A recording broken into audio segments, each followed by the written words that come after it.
কাশ্মীরের পেহেলগাম ওই জায়গা যাকে লোকে জান্নাত বা স্বর্গ বলে, কিন্তু এই স্বর্গতে আমরা যা দেখলাম যা পুরো দুনিয়াকে কাঁপিয়ে দিয়েছে। 4 সন্ত্রাসবাদী কাশ্মীর উপত্যকায় হামলা করে 28 জন মানুষের তাজা প্রাণ কেড়ে নেয়। এই হামলা শুধু সেনা বা প্রশাসনের ওপর হামলা ছিল না, এই হামলা ছিল আমাদের ভরসার ওপর। যেখানে স্বর্গের শান্তি ছিল তা আবার নৃশংস হত্যালীলায় কেঁপে উঠল। এই হামলার সবচেয়ে বড় লক্ষণীয় বিষয় ছিল মানুষের কাছ থেকে আগে ধর্ম জিজ্ঞেস করে তারপর তার হত্যা করা। কানপুরের শুভম দ্বিবেদীর হত্যা এইভাবেই হয়েছিল। পেহেলগামে হওয়া এই নরকীয় ঘটনা, ধর্মের নাম নিয়ে হত্যা করা, এই ঘটনা হৃদয় বিদারক। পেহেলগামে হওয়া এই ঘটনার দায় স্বীকার করেছে টিআরএফ নামে একটি গ্রুপ, যার পুরোটা দাঁড়ায় দ্য রেজিস্ট্যান্স ফ্রন্ট। এটা সেই সন্ত্রাসবাদী সংগঠন যার সম্বন্ধে বলা হয় যে এটা পাকিস্তানি সন্ত্রাসবাদী সংগঠন লস্করে তৈবার একটা অংশ। এখন প্রশ্ন হচ্ছে, সুরক্ষা ব্যবস্থায় কোথায় ফাঁক ছিল, কিভাবে হলো, কি করে ইন্টেলিজেন্স ডিপার্টমেন্ট খবর পেল না? এই সব প্রশ্নের ওপর তদন্ত হবে, আর এটা গুরুত্বপূর্ণ প্রশ্ন যেটাকে নিয়ে সরকারকে কাজও করতে হবে। কিন্তু এটাও বোঝার বিষয়, পাকিস্তানের জন্য কাশ্মীর এত গুরুত্বপূর্ণ কেন? 75 বছর ধরে কাশ্মীর নিয়ে ভারত আর পাকিস্তানের মধ্যে 3 বার যুদ্ধ হয়েছে। শুধু তাই নয়, পাকিস্তানের আর্মি চিফ কাশ্মীরকে নিয়ে এক চাঞ্চল্যকর বক্তব্য রেখেছেন।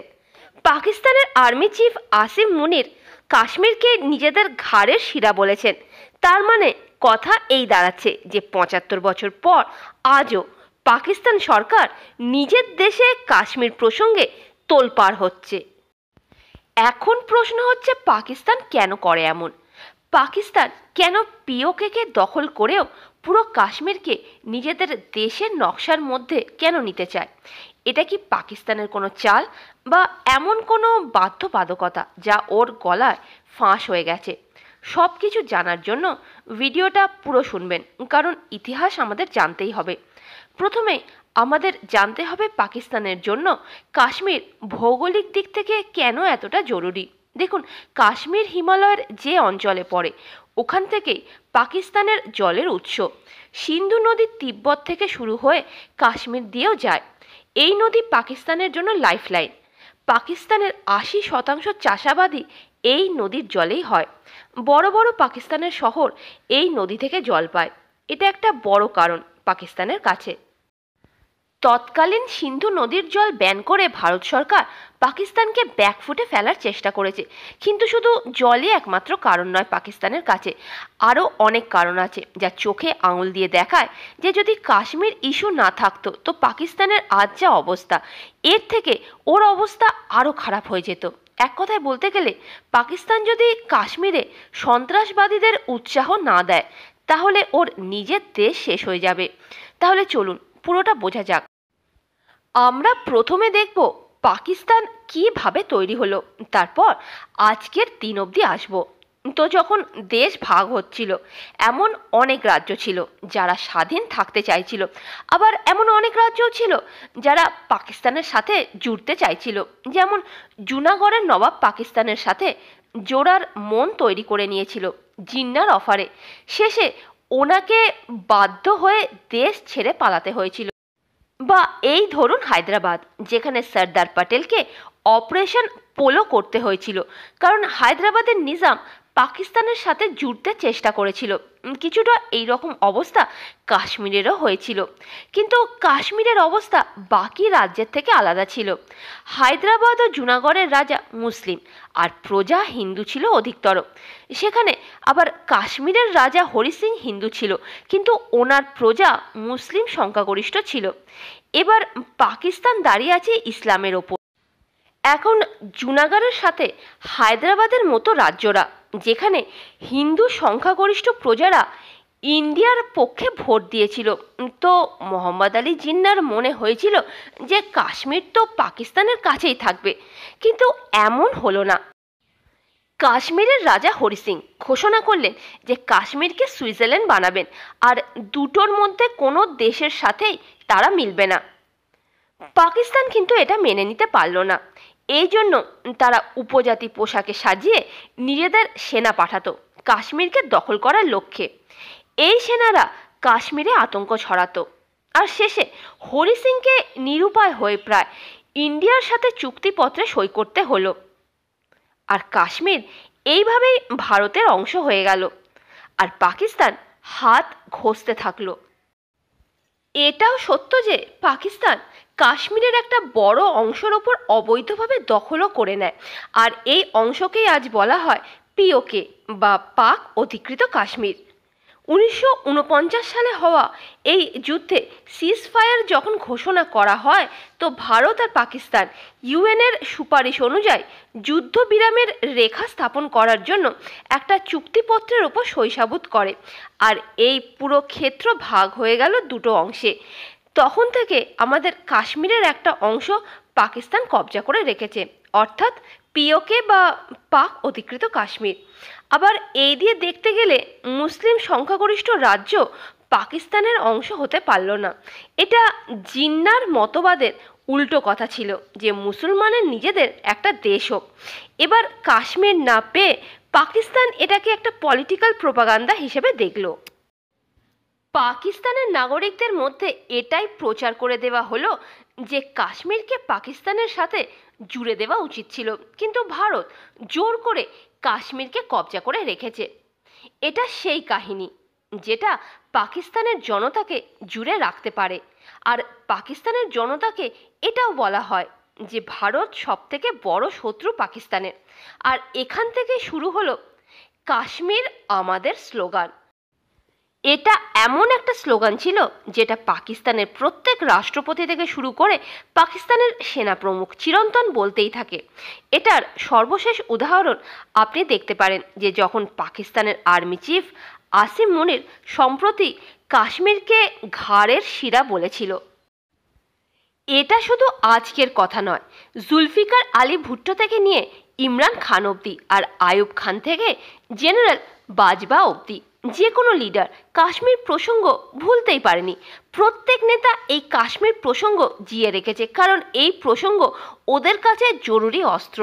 ধীরে ধীরে কাশ্মীর পাকিস্তানের রাজনীতিতে এমন অংশ হয়ে গেল যাকে ছাড়া ভোট হবেই না। এটাই কারণ 1949-এর পরেও কাশ্মীরকে নিয়ে পাকিস্তানের চেষ্টা কম হয়নি, আর পাকিস্তানের সব নেতা আর সব সরকার কাশ্মীরের নাম জপতে থাকে, যার পরিণাম এই হলো যে কাশ্মীর নিয়ে 1965-তে দ্বিতীয় যুদ্ধ হলো, আর 1971-এ বাংলাদেশ নিয়ে যুদ্ধ হলো, আর 1999 সালে পাকিস্তান ভারতের সাথে একটা ছোট কিন্তু ভয়ঙ্কর সংঘর্ষ করলো। এরই মধ্যে 1980 সালে যদি যাই তো কাশ্মীরে একটা কমিউনাল ভায়োলেন্স হয়েছিল। পাকিস্তান তাতেও ইন্ধন জোগাতে শুরু করলো। কাশ্মীরে তিনটি পৃথক গ্রুপ ছিল।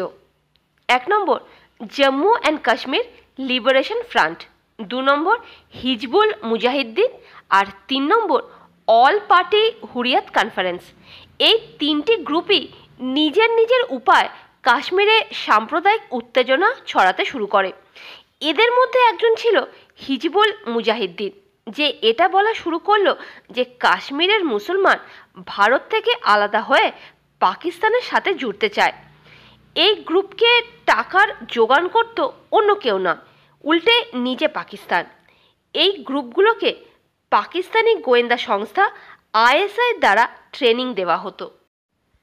এদের ট্রেনিং দেওয়া হতো ইন্ডিয়ান আর্মির বিরুদ্ধে লড়াই করার জন্য, আর বড় আকারে অস্ত্র ও টাকার ব্যবস্থাও করা হতো।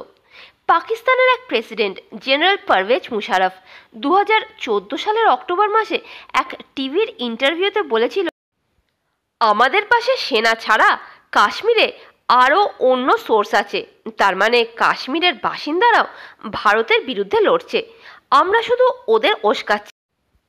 এইভাবেই 2011 সালে এফবিআই আমেরিকার আদালতে ওপেন অ্যাকসেপ্টেন্সে বলেছিল আইএসআই ইন্টার সার্ভিস ইন্টেলিজেন্স, যা কিনা পাকিস্তানের ইন্টেলিজেন্স এজেন্সি, বিচ্ছিন্নতাবাদী গোষ্ঠীগুলোকে সংগঠিত এবং তত্ত্বাবধান করে। আর এই কারণে পাকিস্তান লম্বা সময়ের জন্য ইউএন আর এফএটিএফ এর মতো ইন্টারন্যাশনাল বডিজের থেকে এই শুনে এসেছে যে তাদের দেশ টেরর ফান্ডিং করে। শুধু তাই নয়, লম্বা সময় ধরে পাকিস্তান এফএটিএফ এর গ্রে লিস্টেও আছে। এই লিস্ট বলে যে পাকিস্তানের আতঙ্ক ছড়াতে খুব বড় হাত আছে। দেখুন, পাকিস্তানের কাছে কাশ্মীর ছাড়ার অর্থ হলো এই যে বিভাজনের আইডিওলজিক্যাল বেসিসকে একদমভাবে খারিজ করে দেওয়া। মানে কাশ্মীরকে ওরা যদি নিজের বলা বন্ধ করে দেয়, তাহলে সেই দিন থেকে এটা প্রমাণ হয়ে যাবে যে পাকিস্তানকে মেনে নিতে হবে যে মুসলিম সংখ্যাগরিষ্ঠ এক ইসলাম দেশকে ছাড়াও কাশ্মীর খুশি থাকতে পারে। এটাই কারণ যে পূর্বের 50 বছর ধরে কাশ্মীর ওদের আদর্শগত বাধ্যবাধকতা হয়ে আছে। আর এই আদর্শগত বাধ্যবাধকতার মধ্যে লম্বা সময় পাকিস্তানে গণতন্ত্র নির্বাচন দুটোই অনুপস্থিত আছে। ভারতের কাশ্মীরে যখন 1989 সালে ভোট হয়, তখন বড় সড়ো হিংসা হয়। আর এই হিংসার লাভ তুলল পাকিস্তান। পাকিস্তানের বিভিন্ন বিচ্ছিন্নতাবাদী সংগঠন কাশ্মীরে বড় রকম হিংসা ঘটালো, কাশ্মীরি পণ্ডিতদের টার্গেট করলো, আর এক অরাজকতার পরিবেশ তৈরি করলো। সেই থেকে আজ অবধি কাশ্মীর খুব খারাপ দিন দেখেছে। এই কাশ্মীরকে পেতে পাকিস্তান কার্গিলে যুদ্ধ করেছিল। কার্গিল যুদ্ধে পাকিস্তানের হারের পর পাকিস্তান নিজেকে শুধরল না, আর কাশ্মীর পাওয়ার আশাও ছাড়ল না। 2003 থেকে দুই দেশের মধ্যে মুখে মুখে শুধু সংঘর্ষ বিরাম আছে, কিন্তু প্রতিদিনই বর্ডারে গুলি বর্ষণের খবর পাওয়া যায়। দুই দেশই একে অপরকে দোষারোপ করে সিজ ফায়ারের লঙ্ঘন হয়েছে বলে। যখন অটল বিহারী বাজপেয়ী প্রধানমন্ত্রী ছিলেন, তখন বহুবার চেষ্টা করেছিলেন দুদেশের মধ্যে শান্তি ও বোঝাপড়ার আর কাশ্মীর সমস্যার এক সার্থক উপায় বার করার। পারভেজ মুশারফের সময় ক্রিকেট ম্যাচ আর সমঝোতা এক্সপ্রেস চালানো এমন কিছু উপায় ছিল। এমনকি মনমোহন সিংয়ের সময়ও এইরকমই অনেক ধরনের পদক্ষেপ নেওয়ার চেষ্টা করা হয়েছিল, কিন্তু প্রতিবার এইসব কাজে পাকিস্তান বাধা দিয়েছে। বাজপেয়ীর সময় কার্গিল যুদ্ধ হয়, তো কংগ্রেসের সময় 2008-এ মুম্বাই হামলা হলো। আরও একটু এগোলে 2014 সালে প্রধানমন্ত্রী মোদি অনেক বেশি বিপরীতে গিয়ে হঠাৎ করেই পাকিস্তানে যায় নওয়াজ শরীফের শপথ গ্রহণ অনুষ্ঠানে। তখন অনেক লোকই ভেবেছিল হয়তো পাকিস্তান আর ভারতের মধ্যে কাশ্মীর সমস্যা এবার হয়তো মিটে যাবে, কিন্তু সেই সালেই অগাস্ট মাসে সব চেষ্টা ব্যর্থ হয়ে গেল। 2015 সালেও সুযোগ বহুবার এসেছিল, কিন্তু কোনোবারই সঠিক কিছু হয়ে উঠতে পারল না বা হতে দেওয়া হলো না। কারণ আসলে পাকিস্তান কাশ্মীরের সমস্যা কখনো মেটাতেই চায় না।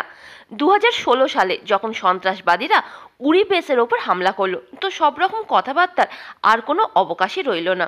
আর এটাকে শেষ করা হয়েছিল জেনে শুনে, কারণ কাশ্মীর সেই অস্ত্র যা দিয়ে পাকিস্তানের রাজনীতি করা হয়। এই সময় পাকিস্তান সরকার আর সৈন্য মিডিয়াতে নিজেদের বই, বক্তব্য আর সব জায়গায় কাশ্মীরকে পাকিস্তানের পরিচয় বানিয়ে সামনে রাখলো। তাহলে এই দাঁড়ালো যে এই সময় পাকিস্তান সরকার এই করলো যে যা আসল সমস্যা ওদের, বেকারত্ব, জিনিসপত্রের দাম আকাশ ছোঁয়া, এই সব জিনিস কম গুরুত্বের হয়ে গেল, আর কাশ্মীর সমস্যা ওদের আসল বিষয় হয়ে দাঁড়ালো। এটা কোনো নতুন জিনিস নয়, সারা দুনিয়ার সরকার এমনই করে। বাস্তব সমস্যার প্রশ্ন থেকে বাঁচার জন্য ওরা এমন কিছু সমস্যা নিয়ে পড়ে যা জাতীয় গুরুত্ব হোক বা ধর্মের হোক, যাতে মানুষের ধ্যান আসল সমস্যা থেকে সরে যায়। এটাই কারণ আজ পাকিস্তান পিছিয়ে পড়া দেশ, এমন দেশ যেখানে নিত্য প্রয়োজনীয় জিনিস বিলাসিতা হয়ে গেছে। আজকের দিনে কাশ্মীর পাকিস্তানের জন্য সেই বিষয় যেটা ওর সরকারকে অক্সিজেন দেয়, কারণ কাশ্মীরের নাম নিয়ে এখনকার শাসক নিজেদের রাজনীতি চালিয়ে যাচ্ছে। এই কারণে কাশ্মীর সমস্যা পাকিস্তান কখনো মেটাতেই চায় না। পাকিস্তানে গণতন্ত্র হোক বা সেনার সরকার হোক, সবাই কাশ্মীর সমস্যাকে জিয়ে রেখেছে নিজেদের রাজনীতির স্বার্থে। সাধারণ মানুষকে দূরে রেখেছে সঠিক প্রশ্ন থেকে, সঠিক পরিস্থিতি থেকে, নিজেদের রাজনৈতিক স্বার্থের জন্যে। আর এটাই কারণ পাকিস্তান কখনোই কাশ্মীরকে নিজেদের নজরের আড়াল করবে না। যতই চেষ্টা করুন, কাশ্মীরকে পাকিস্তান একটা ইস্যু করেই রাখবে, আর এর সমাধান বার করা সম্ভবই নয়। আজ এই অবধি। ভালো লাগলে লাইক করে পাশে থাকার অনুরোধ রইল। ধন্যবাদ।